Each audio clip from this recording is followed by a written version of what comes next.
Tata Motors, largely on account of the JLR concerns. In fact, Fitch has come out with their note and surprise, surprise, they're fairly negative on the outlook for JLR.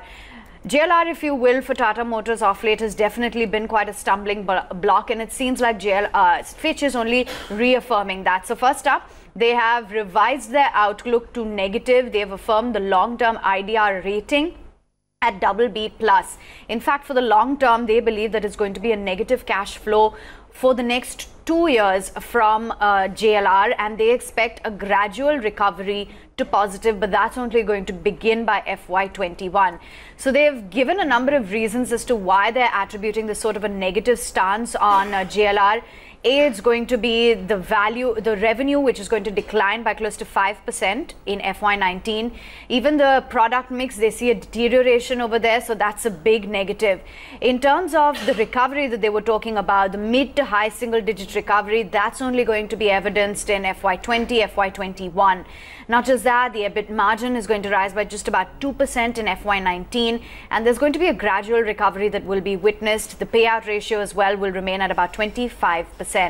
And do remember, just a short while ago as well, we had seen the JLR sales which had come out, and that was very minusculely higher this time around, and it seems like a lot of the JLR brands were being looked at to deliver, because even on the domestic side, a lot of the brands hadn't really delivered when it came to Tata Motors. So perhaps, Aisha, it's going to be in reverse gear for Tata Motors on account of all of these alarming signs that have been given by Fitch.